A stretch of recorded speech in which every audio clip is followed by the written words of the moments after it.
қайсарлықпен алатаудай арманын аласартпай, тағдыр толқынына талыстай кеудесін төсеп, төбе емес толағай тауға төстеп келе жатқан кеу жігітіміз алдымызда тұр. Ал кеу бала жігіттің үш жұрты болса, үш бірдей тіреуі болар. Өз жұртыңмен нағашы жұртыңның үмітін арқалап, қайын жұртыңадай келіп қалды. Қадамыңа гүл бітсін, пайғамбарымызда кеу баласын сыйлаған. Біз де сол мұсылманшылығымыздан аттамай, өзіңді төрімізге шақырамыз. Жігіт бола ма? Есіктен кіріп, төрге озбай дейді атам қазақ. Ал төрледі ғой ендеше. Ағайым, кеу балаға деген қошеметті көрсетейік.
Далаға кеткен шырынды, жырға қосып айтамын, бар өсиет сырымды.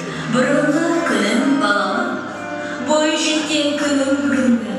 Өзім айтқан сөз емес, осылай деген бұрынғы. Еріңнен асып адам жоқ, қарасаң ата тегінен. Кеуіне де келгенде, қағып көрпе салып бер, отыратын жеріне. Ерте тұрып түндік аш, ерініп жатпай төсекте, мезгілсіз келген ұйқыны өзіне жақын дос етпен. Қатты қылып сөйлеме, ақырын сөйле мүдіріп, майдалағы сөзіңнің кеткендей болсын үгіліп.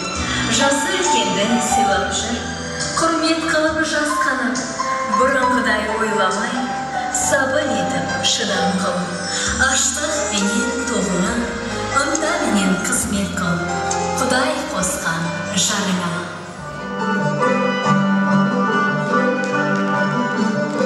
Екі жасқа ұсынамыз ағарған, ағарғанмен жолың ақтай тазарған.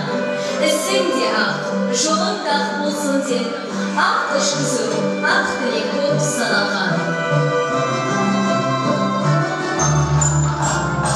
Ал ендеше, ата-анасының өкілеген үміттен ақтап, үрбелеген үкілі сұлуын қолына қылдырып, болашаққа аттанып бара жатқан екі жасқа өмір жолдары ашық болып, көз тимесін деп үкі тағамыз ағайын.